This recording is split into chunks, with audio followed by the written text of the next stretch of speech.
आपकी सेवा में श्री वत्स सेवा ट्रस्ट। गायत्री रहित ब्राह्मण निंदनीय होता है।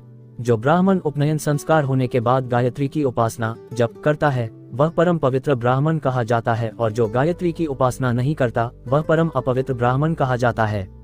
A Brahman who, after undergoing the Upanayana sacrament, worships, chants, the Gayatraya is called a supremely pure Brahman, but one who does not worship Gayatri is called a supremely impure Brahman.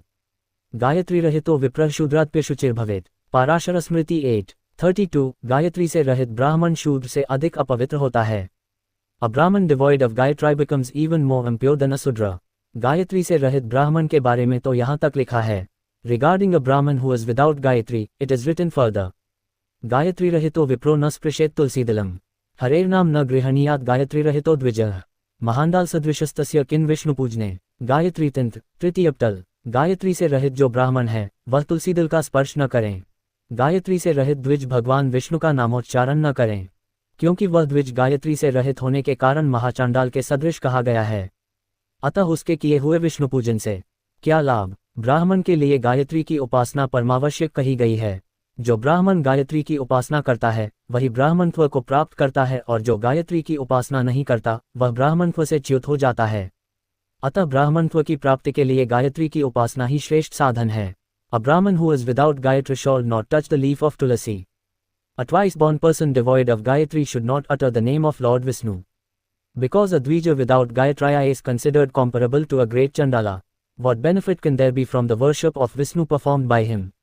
For a Brahman, the worship of Gayatraya is declared to be absolutely essential. Only that Brahman who worships Gayatri truly attains Brahmanhood, and one who does not worship Gayatri falls away from Brahmanhood. Therefore, for attaining Brahmanhood, the worship of Gayatri alone is the Shresht, supreme, means. ब्राह्मणत्व की प्राप्ति गायत्री की उपासना से ही हो सकती है, न कि वेदादि शास्त्रों के पढ़ने से। लिखा भी है, The attainment of Brahmanhood is possible only through the worship of Gayatri, not through the mere study of the Vedas and other scriptures. It is also written, न ब्राह्मणो वेद पाठान शास्त्र पठनादपि देव्यास्त्रिकालम्भ्यासाद ब्राह्मणः स्याद्धि नान्यथा। स्कंद पुराण, काशीखंड, पूर्वार्ध, 41:77। वेदों के पढ़ने से अथवा शास्त्रों के अध्ययन से कोई ब्राह्मण नहीं हो सकता। त्रिकाल संध्या में गायत्री देवी के बार बार उच्चारण से ही ब्राह्मण हो सकता है, अन्यथा नहीं। By reading the Vedas or by studying the scriptures alone, one does not become a Brahman. Only by the repeated recitation of the goddess Gayatri at the 3 Sandhya times does one become a Brahman, in no other way. महर्षि पराशर ने कहा है कि जो ब्राह्मण गायत्री उपासना विहीन है वह समस्त शास्त्रों का अध्ययन करने पर भी ब्राह्मणत्व प्राप्त नहीं कर सकता। Maharshi Parasara has said that a Brahman who is devoid of Gayatri worship cannot attain Brahmanhood even after studying all the scriptures.